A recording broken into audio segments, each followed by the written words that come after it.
1년, 2년 네. 김 작가님이 저보다 수익률이 훨씬 더 좋으실 수가 아, 있어요. 진짜요? 네, 그게 이제 투자 분야거든요. 수익을 냈을 때 그걸 이제 오랫동안 유지할 수 있는가 하면 네. 이제 시간이 지나면 운은 결국 이게 사그라들게 됩니다. 네.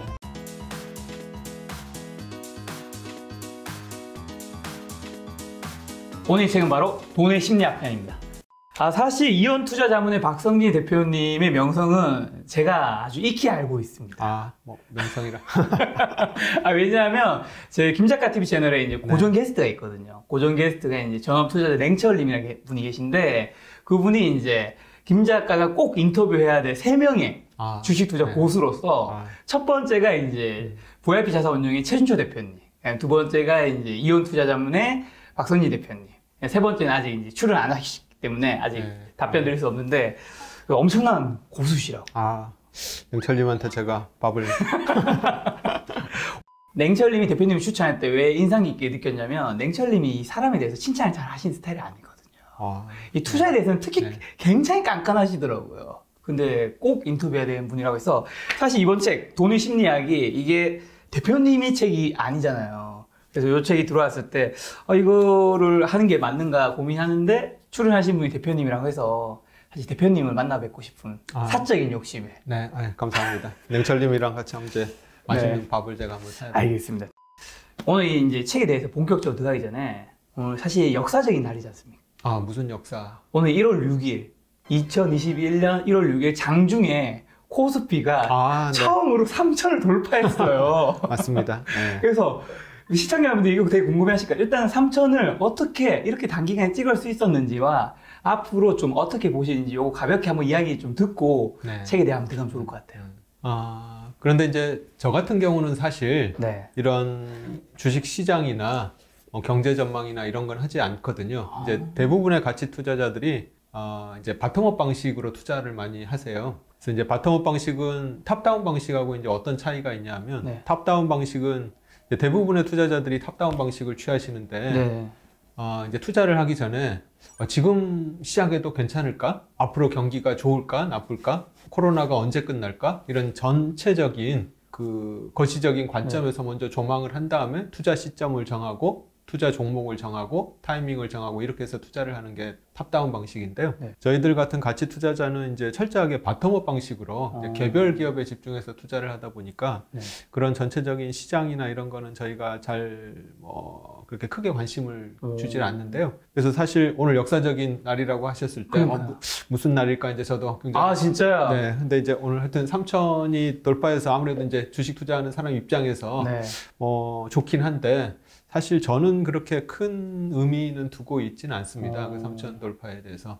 근데 이제 뭐 질문을 하셔서 이제 사실 저도 이제 작년 3월이죠. 작년 3월에 이제 시장이 빠졌을 때 이게 이렇게 빨리 시장이 반등을 해가지고 3,000을 찍으리라고는 상상도 못했었고요. 그쵸, 맞습니다. 아마 대한민국 그 어떤 투자자분들도 실제로 3,000을 1년 안에 뭐 돌파할 거를 염두에 두신 분은 아마 거의 없을 거라고 생각을 합니다. 언론에도 계속 나오고 있는데 동학개미라고 표현하는 개인 투자자분들이 시장에 뭐 굉장히 많이 들어오셨고, 하여튼 이제 그 유동성의 힘으로 뭐 3,000이 돌파한 것 같다고 이제 어렴풋이 저도 느끼고는 있는데요. 근데 이제 사실 이제 투자에서 제일 중요한 거는 사실 이제 지수가 뭐 얼마냐 하는 거는 저 개인적으로는 사실 그렇게 크게 관심이 없어서요. 지금 싼 기업이 많으냐 적으냐, 이제 저는 오직 그것만 관심을 두고 있습니다. 그렇군요. 네. 저 근데 한 가지 궁금한 거는, 사실 김작가 TV에서 굉장히 많은 투자의 고수와 전문가분이 출연하셨거든요. 그분들이 이제 제가 이 주식시장이 왜 이렇게 오르는지 물어보면 돈의 유동성 때문이다, 이렇게 다 얘기를 하신단 말이에요. 근데 예전에 그 3월에 코스피가 1,400까지 떨어졌을 때, 그때도 뭐 미국이든 우리나라든 계속 돈을 풀고 앞으로 돈을 풀 것처럼 이걸 말을 했잖아요. 근데 왜 그때는 돈의 힘 때문에 이 정도까지 오를 거라는 얘기는 안 나왔는데, 다 지나고 난 다음에는 당연히 돈 때문에 올랐다. 그럼 사실 그때도 돈 때문에 이만큼 오를 것이다 얘기할 수도 있는 거잖아요. 왜 이 약간의 차이가 있는 거예요? 그러니까 이제 처음에 제가 얘기 드렸을 때 제가 시장 전망이나 주가지수 전망을 안 한다고 얘기했던 게 사실 이제 그걸 예측할 수 없어서 그렇거든요. 그래서 개인 투자자분들이 돈 얼마나 시장에 더 들어올지 네. 이제 과거 같은 경우는 사실 개인이 주식 시장에 들어와도 이제 기관들이나 외국인들이 이제 팔게 되면 결국은 시장이 다시 꼬꾸라지고 뭐 이렇게 됐었는데 네. 올해는 하여튼 유동성이 뭐 워낙 많아서 이게 이제 정부가 금리를 너무 낮게 뭐 유지하는 바람에 이제 그걸로 생긴 유동성도 있을 것 같고요. 또 이제 제가 그쪽 전문가는 아니지만 이제 뭐 부동산이라든지 이런 거에 대해서 또 정부가 굉장히 틀어막고 있어가지고 돈이 갈 데가 없는 것 같아요. 그래서 이제 그런 돈들이 또 주식시장에 굉장히 많이 들어오고 그리고 저금리가 굉장히 오랫동안 또 지속이 돼서 그쵸. 그 저금리에 사람들이 지친 것 같더라고요. 그래서 저희 회사 같은 경우에도 이제 최근에 고객분들이 이제 계속 들어오시는데 네. 그 고객분들을 보면 지금까지 태어나서 한 번도 주식 투자를 해보신 적이 없는 분들이나 과거에 펀드를 해가지고 굉장히 손해를 보셨던 분들, 네. 뭐 이런 분들이 이제 다시 주식을 시작하시는 걸 보고 하여튼 제 개인적으로는 좀 거대한 머니 무브가 일어나고 있는 거 아닌가 뭐 이런 생각도 좀 들고 있습니다. 알겠습니다. 그러면 이제 본격적으로 이번 책 돈의 심리에 대한 이야기를 들어가 보려고 하는데 사실 대표님이 이 책에 추천사를 주셨더라고요. 그 추천사를 말씀드리면 복리의 마법이 가져다주는 놀라운 수익을 향유하며 오랫동안 부자로 남고 싶은 분들에게 최고의 조언이 담긴 책이다. 자유롭고 행복한 삶을 꿈꾸는 모든 분들에게 일독을 권한다. 어떤 이유로 이런 추천사를 좀 남겨주셨는 건지. 네. 사실 이제 투자 서적이 기본적인 내용은 다 비슷비슷하거든요. 그렇죠. 근데 이 책은 약간 좀 대부분의 사람들이 일반적으로 생각하는 거에 좀 반대되는 좀 역설적인 내용들이 꽤 많이 담겨 있는 것 같습니다. 이제 그런 것 중에 하나가 뭐냐면 이제 대부분의 사람들이 생각을 하기로는 부자가 되려면 높은 수익률을 올려야지 부자가 될 것이다. 이런 생각을 당연한 건데. 그런데 실제로 이제 이 책의 내용을 보다 보면 높은 수익률을 올려서 부자가 되기보다는 이제 물론 그런 경우도 있긴 하겠지만 그거보다는 그냥 그럭저럭 괜찮은 수익을 장기적으로 오랫동안 꾸준히 올리는 게 오히려 더 좋다는 얘기를 하거든요. 이제 그때 작용을 하는 게 복리의 마법이 작용을 하는 거고요. 그리고 또 많은 사람들이 생각을 하기로 부자가 되려면 그 돈을 많이 벌어야 부자가 된다라고 생각을 하는데 이 책에서는 그게 아니다. 돈을 많이 버는 거는 리치한 사람인 거고 부자가 되는 거는 이제 여기서는 부자를 웰시한 사람이라고 얘기를 하는데요. 그 웰시한 사람이 되기 위해서는 돈을 많이 버는 것보다는 그 돈을 내가 어느 정도나 소비를 해서 이제 남기는가. 돈을 벌어서 쓰지 않고 남기는 돈이 이제 결국 축적된 게 부라는 개념이라서요. 그래서 이렇게 돈을 많이 버는 마인드하고 돈이 축적이 돼서 부자로 남는 마인드는 전혀 다른 거다. 그 두 가지 마인드가 전혀 다른 거다. 이런 얘기를 하고 있고요. 또 하나가 이제 많은 사람들이 부자가 되려고 하는 이유가 결국 자유로운 삶을 살기 위해서 부자가 되려고 하는 거거든요. 근데 이제 아이러니하게 자유로운 삶을 살기 위해서 부자가 되려고 하는데 그 부자가 되기 위해서 자유를 사실 희생하고 있어요. 맞아요. 그래서 이제 어떻게 보면 좀 그것도 이제 아이러니한 부분인데요. 하여튼 많은 사람들이 그 부자가 되기 위해서 일반적으로 이러이러해야 된다라고 생각하는 거에 대해서 이 책을 읽다 보면 전혀 다른 얘기를 하고 있거든요. 그래서 이제 그 키워드가 이제 제가 볼 때는 오랫동안 부자로 남기 위해서 많은 돈을 벌기보다 복리의 마법을 향유할 수 있는 방법이 더 중요하고 그리고 이제 진정한 자유가 어떤 것인가를 한번 그 곰곰이 생각해 보는 거 그런 부분이 중요하다고 생각을 해서 방금 말씀하신 내용이 이제 이 책의 저자가 원래 월스트리트 저널의 이제 기자 모건 하우저리 수많은 취재와 연구 끝에 깨달은 부의 이제 비밀을 이제 대표님께서 가볍게 요약해 주신 건데 책 초반부에 보면 100억 원을 남긴 청소부와 하루 아침에 이제 파산한 100만 장자라는 이야기가 좀 있잖아요. 왜 누군가는 부자가 되고 누군가는 좀 실패자로 남는 거라 생각하세요? 저는 기본적으로 운과 실력을 사람들이 혼동을 한 게 가장 크다고 생각을 합니다. 김 작가님 혹시 그 학교 다니실 때 공부 잘 하셨습니까? 아니요. 저 놀랍게도 공개하면 제가 중학교인가 고등학교 때는 뭐 한 학년 성적표에 우가 단 한 과목도 없는 적도 있었어요. 거의 반에서 50명 중에 옛날에는 학생 수가 많았잖아요. 한 45등 한 적도 있었고요.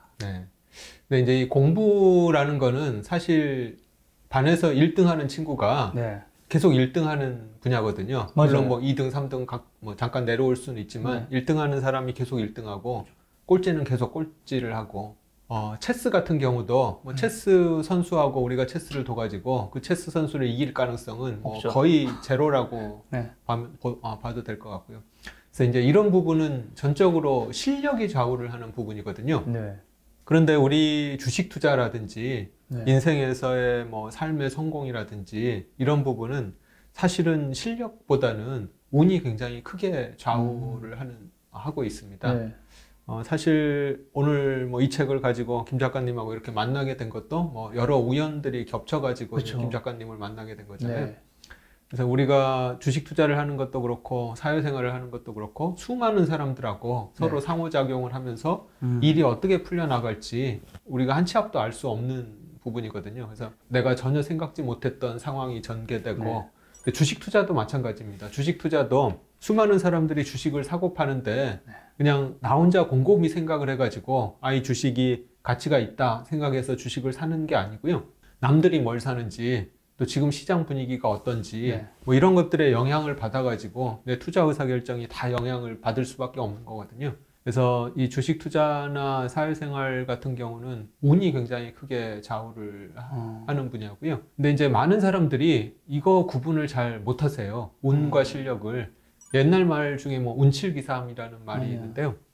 저는 정말 살아가면서 운칠기삼이라는 거에 굉장히 공감을 많이 하는데 내가 살아가면서 내가 얻은 성과나 네. 주식 투자 실력이 성과가 네. 어느 정도가 내 실력이고 어느 정도가 운인지만 제대로 구분을 네. 할 수 있어도 큰 공경에 처하는 일은 거의 없을 거다 저는 생각을 하거든요.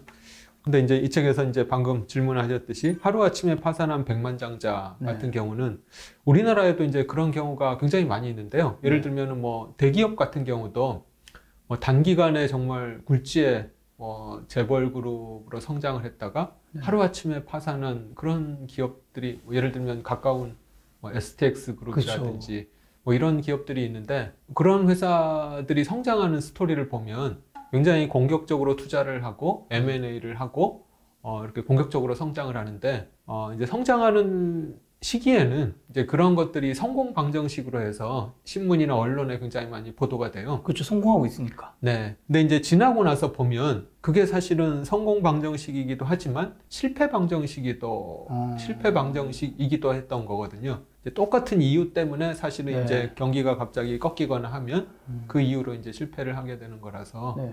사실은 우리가 살면서 우리뿐만 아니라 모든 기업들이나 이런 것들이 살면서 얻게 되는 건 다 운하고 실력이 그렇게 서로 이제 결합이 돼서 우리가 결과를 얻게 되는 건데요. 근데 그거를 이제 본인의 전적인 실력으로 생각을 하게 되면 여기 하루아침에 파산한 백만장자처럼 이런 결과를 맞을 수도 있지 않을까. 사실 저도 책에서 되게 좋았던 문장이 오래전에 나는 노벨 경제학상을 수상한 경제학자 로버트 실리에게 이렇게 물었다. 투자와 관련해 우리가 알 수 없는 것들 중 당신이 가장 알고 싶은 것은 무엇인가요? 그는 이렇게 답했다. 결과가 성공적일 때 행운의 정확한 역할이요. 누구도 정확하게 알 수 없다. 다만 확실한 것은 어떤 결과가 100% 노력이나 의사결정으로 이루어진다고 생각해선 안 된다는 것이다.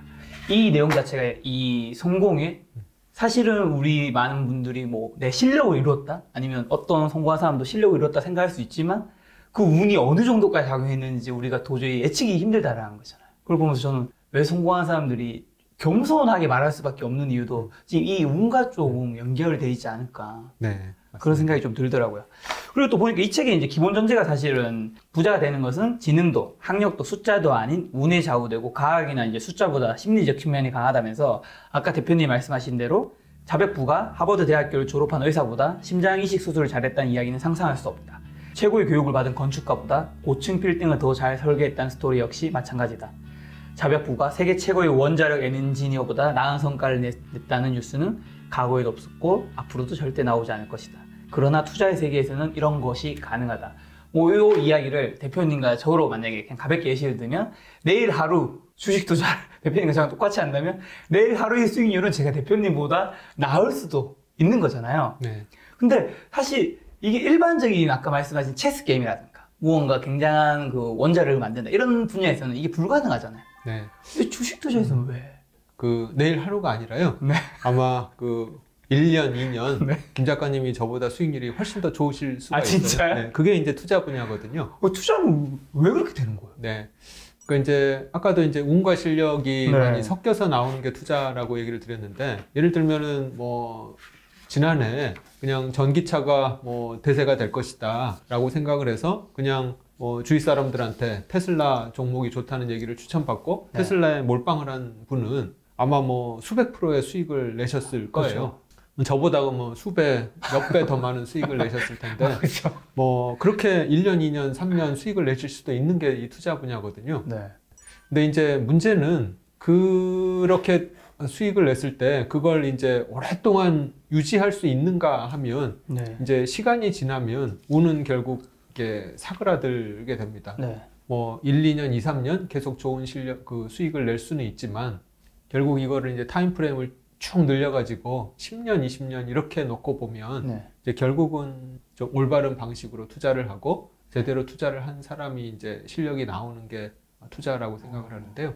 단기적으로는 하여튼 운의 영역이 굉장히 크게 작용을 하지만 이거를 장기적으로 봤을 때는 결국은 이제 운의 힘이 점점 없어질 수밖에 없는 게 이제 투자 분야인 것 같고요. 말씀하신 대로 어떻게 보면 이게 사실 주식 투자라는 게 내가 공부를 좀 한다고 해서 수익률이 딱 그만큼 오르지 않잖아요. 네, 사실 맞습니다. 학교에 네. 우리가 수학 공부 같은 거는 공부한 만큼 네. 그래도 어느 정도 비례해서 오르는 느낌이 좀 있잖아요. 근데 네. 전 그런 것 때문에 사실 그 사람들이 주식 투자할 때 공부를 안 하고 종목을 추천받거나 아니면 방송 보고 그냥 편하게 하려고 하는 이유가 내가 공부를 1년 12달 했다고 해서 예를 들면 저로 비교하자면 사실 김작가 TV 채널에 정말 많은 고수분들이 나오셨는데 그럼 그 이야기를 정말 많이 들은 저는 어쨌든 실력이 조금이나 상승할 수밖에 없는데 그럼 그만큼 제 투자 수익률이 높아졌느냐는 저도 솔직히 답변 못 드리겠거든요. 맞습니다. 이제 아까도 제가 이제 그 공부하는 거는 실력이고 네. 투자는 운과 실력이 많이 겹친 분야고 네. 운이 또 굉장히 많이 작용한다고 얘기를 드렸는데 공부를 하면 한 만큼 이게 성적이 올라가는 이런 세상을 이제 선형적인 세상이라고 해요. 선형적으로 이렇게 인풋 대비 아웃풋이 이제 거기에 비례해서 이렇게 올라가는 게 이제 공부하는 것처럼 이런 네. 분야인데요. 근데 투자는 내가 당장 열심히 공부하고 책을 뭐 수십 권 사서 읽고 네. 뭐 기업 분석을 한다고 거기에 비례해서 당장 실력이 나오는 게 아니거든요.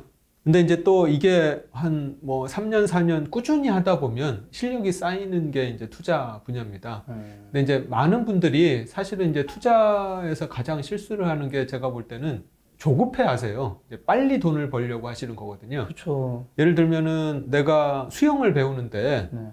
수영장에 가가지고 이제 코치한테 한 달, 두 달 수영을 배우고 나서 네. 곧바로 바닷물에 뛰어들어가지고 내가 수영을 할 생각은 전혀 안 하잖아요. 절대요. 네. 권투도 마찬가지로 내가 권투를 배우고 나서 한두 달 권투 도장에 가가지고 권투 배웠다고 리그에 올라가가지고 권투 시합을 할 수는 없잖아요. 그렇죠. 근데 투자는 사람들이 그렇게 하시거든요.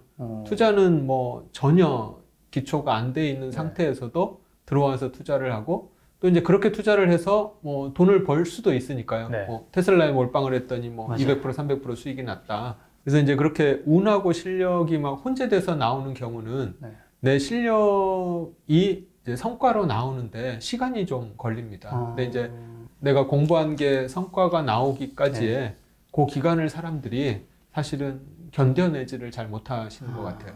네. 어떻게 보면 그 투자라는 쪽은 이 운이라는 것이 작용하는 부분이 굉장히 많기 때문에 오히려 더 조급하지 않고 계속 꾸준히 쌓아가야 되는 거군요. 네, 네. 그 운의 역할을 없애는 데는 결국 시간밖에 없거든요. 시간이 지나면서 이제 점점 실력이 쌓이고 결국 이제 운보다 실력이 더 크게 작용을 하는 게 이제 투자 분야인데요. 초기 한 2, 3년, 3, 4년 그 수익이 안 나는 시기 그 시기를 넘겨야 되는데 그게 가장 힘든 것 같습니다. 그렇죠.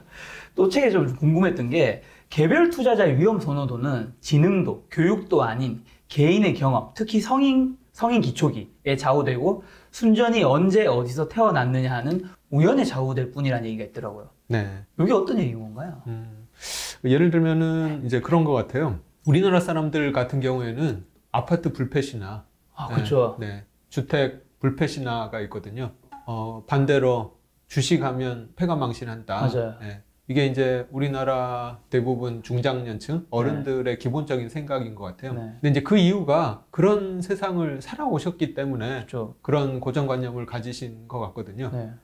지난 수십 년 동안 아파트는 사놓으면 잠깐은 뭐 가격이 빠질지라도 그렇죠. 결국 기다리면 다 올라가니까 부동산 불패 신화가 생긴 건데요. 근데 이제 만약에 일본에 20년 전에 태어났으면 네. 20년 전에 이제 일본에서 이제 뭐 10대, 20대 시기를 이제 거쳐왔으면 거기서는 부동산 불패 신화가 형성되기는 힘들 거라고 생각합니다. 일본은 부동산 이렇게 안 됐나요? 일본은 그 뭐 잃어버린 20년이라고 해가지고 계속 이제 물론 이제 일부 도쿄나 일부 특정 지역 같은 경우는 오른 경우도 있긴 하지만 네. 전체적으로 계속 부동산이 계속 안 좋았었죠. 그래서 이게 내가 어느 시대에 태어나서 네. 어떤 경험을 하느냐에 따라서 네. 어떤 자산이라든지 위험에 대한 태도가 굉장히 많이 바뀔 거라고 바뀌는 것 같습니다.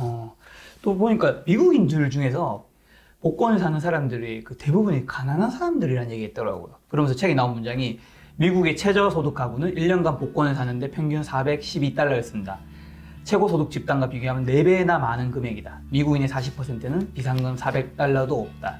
그렇다면 1년에 400달러어치 복권을 사는 사람들은 대체로 비상금 400달러도 없다고 말하는 바로 그 사람들이다. 이들은 크게 당첨될 확률이 100만 분의 1밖에 되지 않는 곳에 자신의 대비책을 날려버리고 있다. 여기서 좀 충격적인 두 가지였던 게 일단 미국의 40%가 비상금 400달러도 없다라는 게 한국 돈을 치면 뭐 한 4, 50만 원인 거잖아요. 이게 좀 충격적이고 두 번째는 어떻게 보면 돈이 없는 분들이 더 확률이 낮은 게임에 좀 베팅을 하고 있는 것 같다는 느낌 받았는데 네. 대표님 어떻게 보세요? 그 소비 문화적인 나라가 이제 미국인데요. 그래서 이제 이 책에서도 저자가 얘기를 하기를 리치한 거하고 웰시한 거가 다르다고 얘기를 하거든요. 그래서 이제 리치한 거는 돈을 많이 벌면 그게 이제 리치한 것처럼 보이는데 그거를 이제 또 다 소비해서 써버리니까 그 돈들이 이제 안 쌓이는 거죠. 그래서 이제 리치하긴 하지만 웰시하지는 않은 이제 그런 사회가 미국 사회가 됐고요. 그런 소비 문화가 뭐 너무나 만연돼 있다 보니까 대부분의 사람들이 저축을 거의 안 하고 그래서 이제 뭐 쌓아놓은 돈이 없다 보니까 이제 굉장히 좀 하루하루에 쫓기는 뭐 그런 삶을 사는 것 같은데요.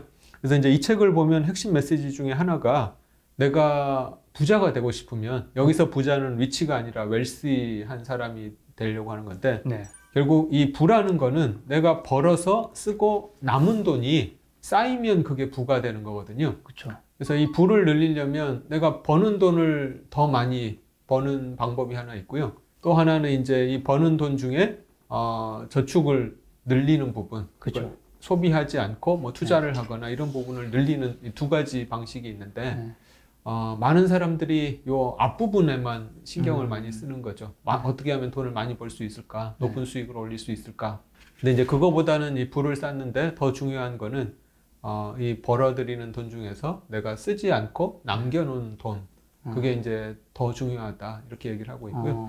그래서 미국 뭐 소비 사회가 좀 문제가 있다는 차원에서 이런 얘기를 한 것 같고요. 또 이런 얘기를 이 저자가 한 이유 중에 하나가 근데 이 사람들이 이분들이 이렇게 이런 소비 패턴을 보이는 게 또 나름 그분들 입장에서 보면 이해가 되더라라는 얘기를 하는 거거든요. 맞아.